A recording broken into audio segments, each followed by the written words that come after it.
Tuesday, September the 11th, 1759. Quebec has been under siege 11 weeks.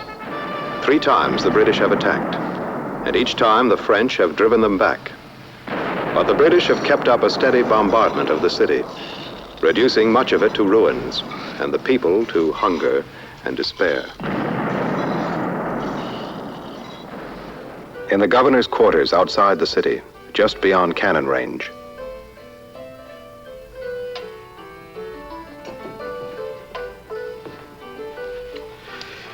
my dear General, it pains me to disagree with you, but I think it plainly evident that the British intend to withdraw. They have left their camp at Montmorency, abandoned their entrenchments there, re-embarked most of their troops from the South Shore. Well, all this, and the lateness of the season, surely announces that their fleet will soon depart. Do you not think so, Monsieur Bigot? Oh, assuredly, dear Governor. You have crushed the hopes of His Britannic Majesty. It is not their king's hopes which trouble me, but those of General Wolfe. Wolfe is 32, the youngest general in the British Army. A career like that has to be sustained. If he fails now, he is finished. Good. Remember, gentlemen, the British have no compassion. Wolfe's old General Mordaunt, who failed to take Rochefort, was court-martialed. Wolfe may be desperate enough to try anything. Desperate or not, he can do nothing against the Heights. It was quite unnecessary for you to send a Guyenne battalion there. The Heights are a natural defense. How are the British to get up on them? They haven't wings. Though if the good General Wolfe were to die of his present illness, he might ascend them on his way up. Monsieur de Vaudreuil, with all due respect for your opinion, I must say again that I think the enemy's movements are not a withdrawal, but a change in tactics. With a shipborne army, they can now attack us anywhere along our line. We must be prepared everywhere, even on the heights. That is why I sent the Guyenne there. And with your usual haste, overlooked the fact that Monsieur Bigot hasn't enough firewood to supply a battalion on the Heights. It gives me no pleasure to countermand your order, but the shortage of supplies forces me to be severe. I wish, my lord, you would be equally severe with those responsible for the shortages. Monsieur de Montcalm, what do you mean by that? You know well what I mean by that, monsieur. The supplies disappear much faster than they are consumed. Monsieur de Montcalm, you should not speak of matters which do not concern you. The army concerns me, monsieur, and the army is hungry. My men are on less than half rations. You're getting all the bread and the horse meat we can spare. While Monsieur Bigot and his friends fatten their chickens on corn and their pockets on the king's stores. Monsieur de Montcalm, have a care. Even the British know it and think it their greatest blessing. I will not have these insinuations. I do not hear them. I have nothing for which to reproach myself. I know, monsieur. You have taken nothing for yourself. But you have allowed flattering rogues to rob the people and steal the army supplies. General, you go too far. I warn you. Of what, monsieur? Will you try again to have me recalled? Nothing would please me more. But the king has said, stay and fight.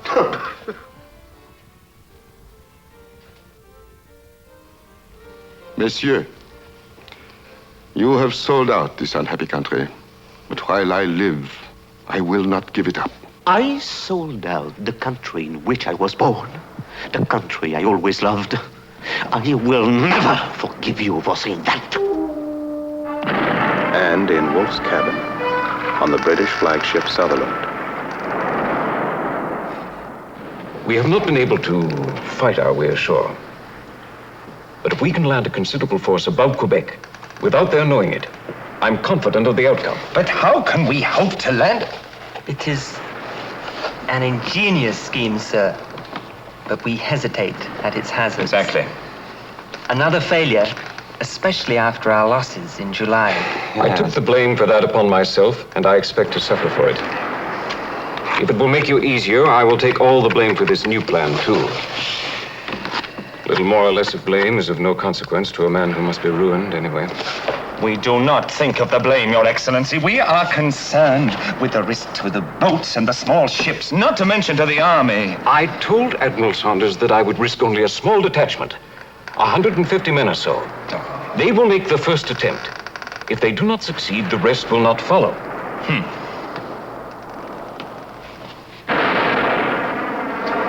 Admiral Holmes, you and Captain Shads have no more specific business with me, I must ask you to retire and carry out the duties with which you are charged.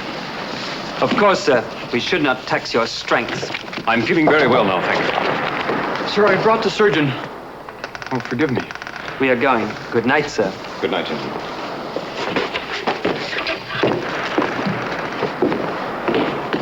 Do you want the surgeon now, sir? Yes, call him in. Come.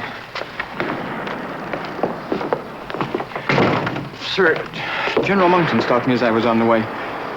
He hinted that he and the other brigadiers would like further knowledge of the plan. Your Excellency's fever is up again. Yes, what did you say, Bill?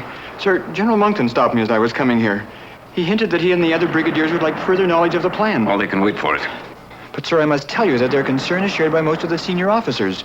As no one knows where the landing is to be, no one is sure of our objective. Our objective is to take Quebec. The only thing that need concern the officers is to fight the enemy when the time comes. Yes, sir, I know that. Captain but... Bell, I have made my plan. If I am wrong, I will answer for it. I'm sorry, sir. Is the pain severe, Your Excellency? Oh, no more than usual, Doctor. I know you cannot cure me. Just dull the pain as before, so that I can function for another few days. After that, it will not matter. At the same time, in a cabin on the Lowestoft, the 3 British brigadiers.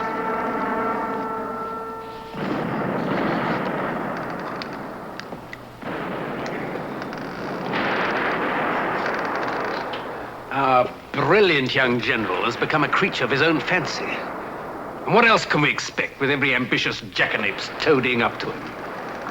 Like that grenadier who boasted he was dining with Wolfe, and when somebody told him he should have said General Wolfe, replied, "Oh, would we never say General Alexander or General Caesar?" Even Caesar must have told his generals what his plans were. Wolfe may be worried about deserters. After all, Townsend, one of your own servants deserted. I do not share my secrets with my servants, any more than I relish being treated like a servant myself. Does Wolfe altogether forget who we are?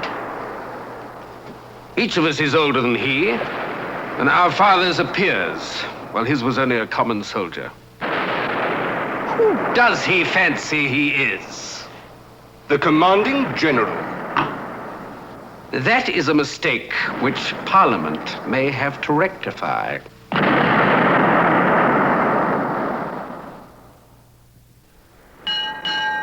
Wednesday, September 12th, 1759.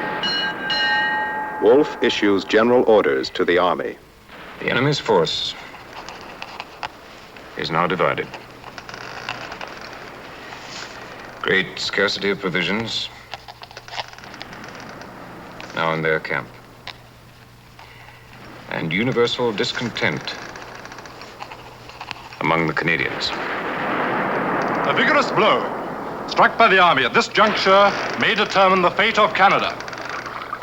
Our troops below are in readiness to join us.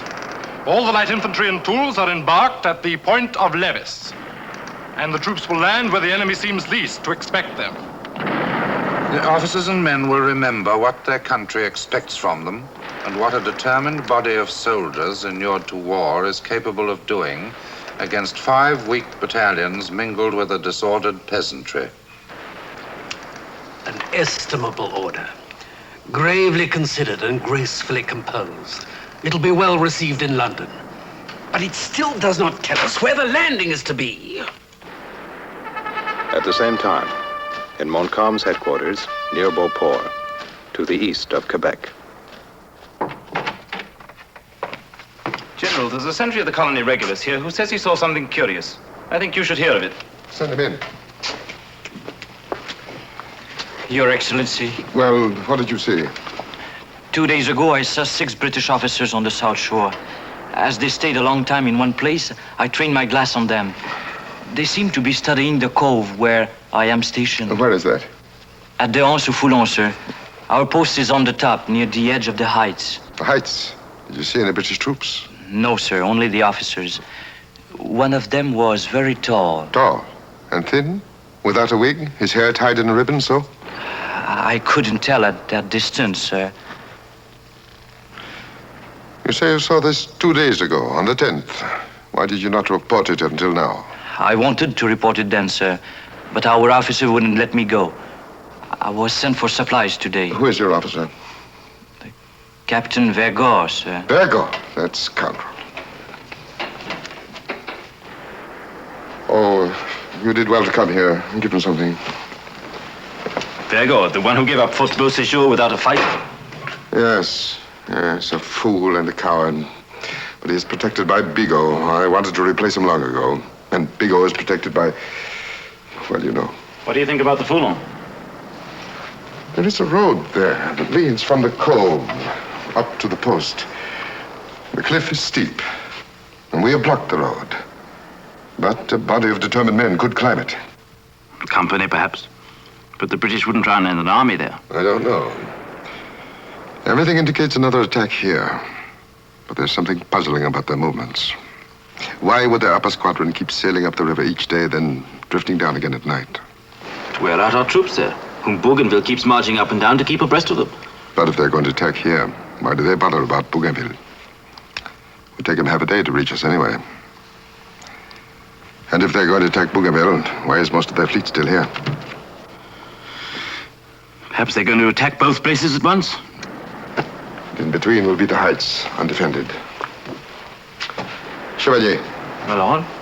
Order the Guillen to the heights. Tell them to take a position beside the post at the top of the Foulon Road.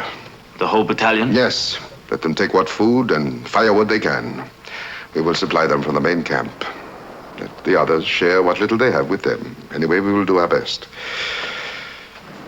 We must make some kind of a defense.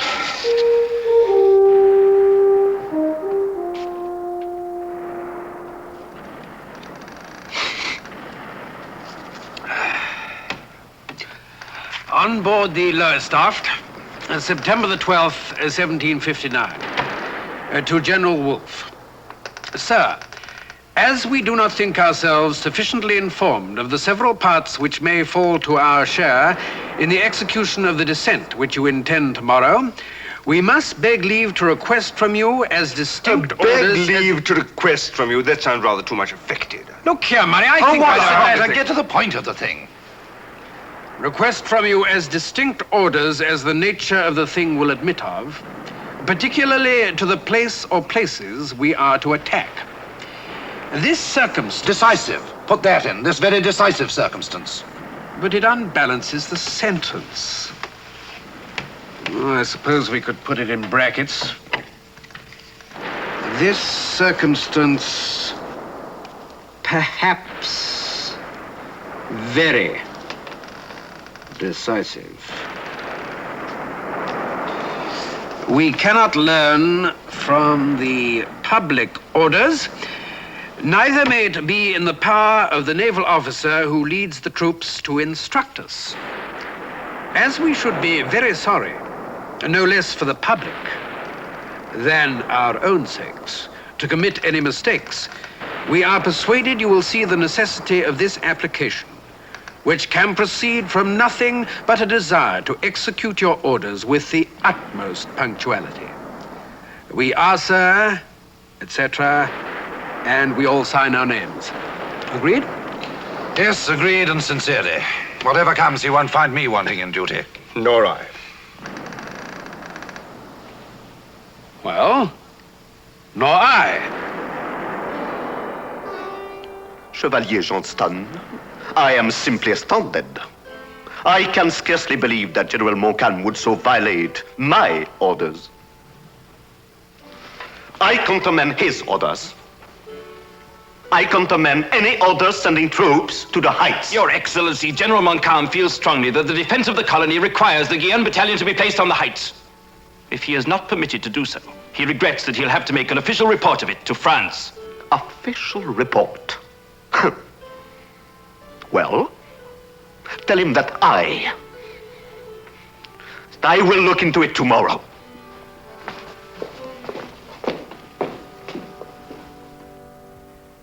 All day, Admiral Saunders' squadron have been making a show of getting ready for battle. Soon, when it begins to grow dark, they will fill their boats with red-coated Marines. Now, to the French watching from the shore, the Marines will look like soldiers. So Montcalm will think the attack is to be made against Beauport. Meanwhile, Admiral Holmes, with select ships from this squadron, will begin bombarding Pointe-aux-Trembles. So Bougainville will think the attack is to be made here. Right. While Bougainville is kept busy, it having grown dark, the rest of the squadron will leave the ships that are firing and carry the army down the river toward Quebec. Which, if the French notice, will seem to them our usual drifting down with the tide as we've done each night. Captain Bell, you're anticipating me. I beg your pardon, sir. While the army afloat moves down the river, our troops, still on the south shore, under cover of a heavy bombardment from the Levy batteries, will march to a point directly opposite the landing place and wait to be taken over. To where, sir? Why, to the landing place. Do the individual commanders know any of this? Only those charged with a particular duty, and each of them only knows what he has to do. I've told you this much, so that you can judge the value of dispatches which may come during my absence. For I intend to leave you here until after the landing has begun. As you will, sir. Though I would rather go with you. With me?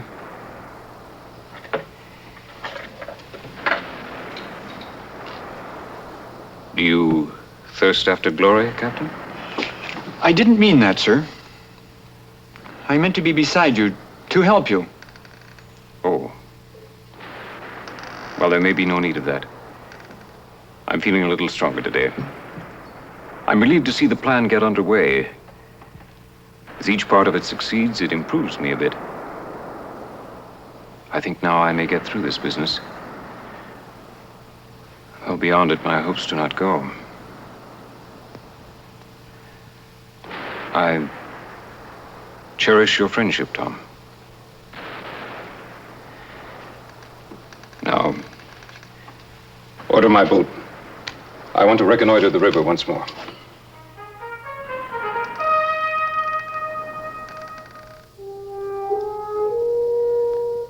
The night is dark. Our troops are in their tents with clothes on, ready for an alarm. I in my boots, my horses saddled. We wait with impatience and dread. My thoughts are of home and you. Dearest wife, when will I see you and my children? My chateau of Cognac, my chestnut grove, my oil mill, my mulberry trees. I would give up all my honors to be with you again. But the king must be obeyed. Adieu, my heart. I believe I love you more than ever. But now there is no way to send this to you.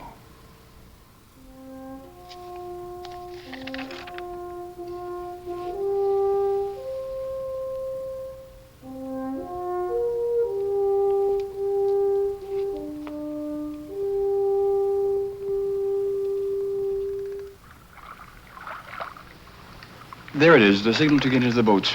A minute or two early. Try to give the signal to start on time, Captain. I will.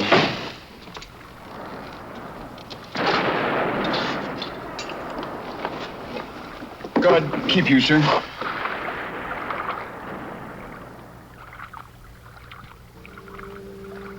Thursday, September 13th, 1759. Before daybreak, the British drift silently down the river and land at the Anse-en-Foulon, now called Wolfe's Cove. At 4 a.m., Wolfe steps ashore. Then, 24 volunteers climb the cliff and charge Vergor's post, rousing the French from their sleep. Wargon himself is shot in the heel while trying to escape. By 5 a.m., the road is cleared, and the light infantry go up. At 6 a.m., most of the army is on the heights, and Wolfe sets off with 1,000 men to see what Montcalm is doing. Yes, sir. You will send a trusted officer with a detail to the heights. General, the British have landed at Foulon. It's only a detachment. They've come to burn a few houses and Yes, retire. Yes, sir. Form up to the line where General Wolfe halted and spread out to that rise over there. We'll move for those trees, sir? No, General Townsend is holding on the left. On our right, we go to where General Murray is. Are the Highlanders to go and stand with? Here comes His Excellency. Good morning, gentlemen. Good morning, Good morning, sir. You made excellent time. I think we should be ready for the Marquis de Montcalm. You, had my reply to your letter? Yes, shortly before the signal to start. I trust that it satisfied you. It gave us most of the details for which we'd asked. It gave those which are of concern to you. Gentlemen, you will have noted that the troops are to be formed up in 2 lines, one behind the other. Each man will stand in his place and not fire until the order has been given. I charge you most particularly with this. God be with you. His Excellency should not have put on that bright new uniform. He makes a perfect target. The commander's vanity is not among those details which are of concern to us. On with your tasks, gentlemen. Redcoats on the heights, on the Foulon Road. Yes, there they are where they have no right to be. This is serious. They have got to the weak side of the Quebec garrison. Let every man take post at once. Order the army across the St. Charles and up on the plains. Ask Monsieur de Vaudreuil to send all the colony regulars and militia, except 2,000 who are to stay on guard. And to send out the 25 field guns from the city. The militia and Indians are to attack the enemy's flanks at once.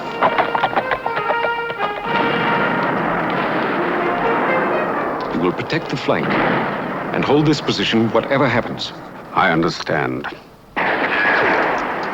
Cursed sharpshooters have got too close. Some of you go and drive them off. If the French oppose you in force, you will fire with the others. But not until the order has been given.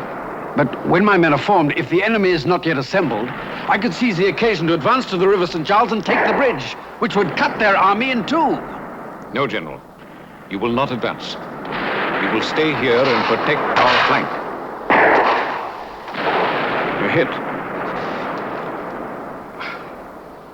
It's only a scratch. It's nothing.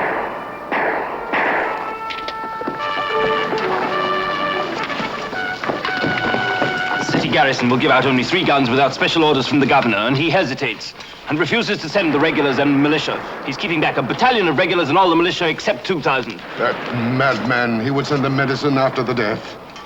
Well, we must do the best we can. I write to the troops. Have Colonel Burton form Webb's regiment into a reserve. Use the reserve to take the places of those men who fall while waiting for the order to fire. When the French come to within 40 paces, I shall 40 paces? Yes. I shall myself give the order to fire. But, sir, you are wounded. Oh, well, it's nothing. I don't feel it. I've never felt better. Well, how are my brave lads?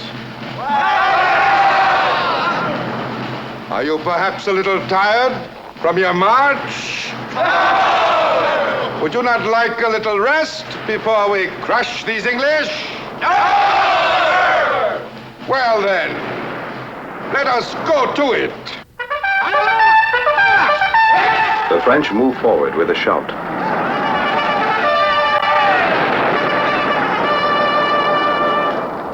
The British ranks, the thin red line used here for the first time, stand fast.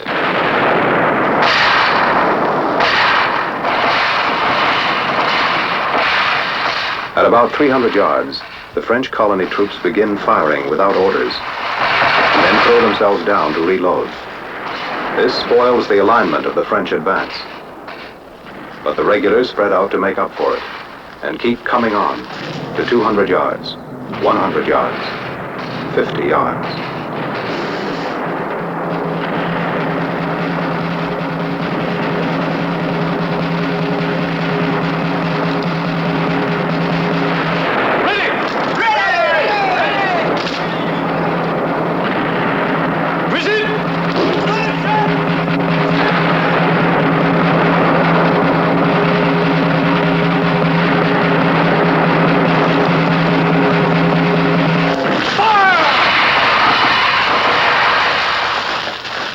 Wolfe's instructions, the British reload, advance 20 paces, and fire another series of volleys at the French. Nearly every man in the French front rank goes down. The rest cannot long stand that murderous fire.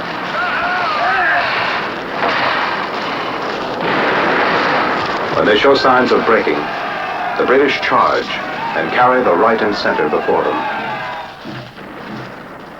Broken units of the French army fall back towards Quebec.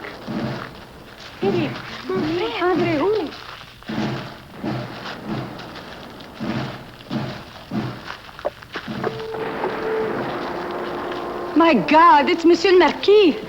He's killed, he's killed. It is nothing, my kind friend. Do not be so much alarmed.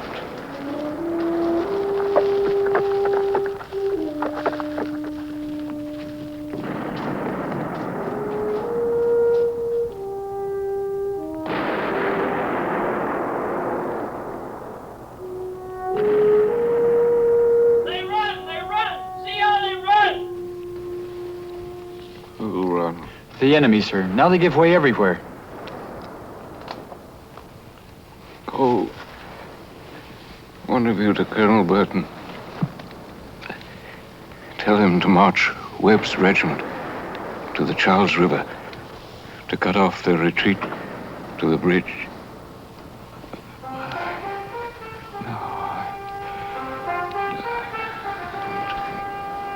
Did he say? I think he said he dies content.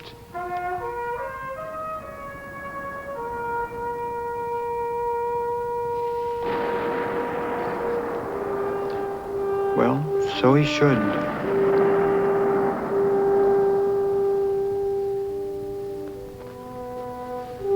The next day, Montcalm died.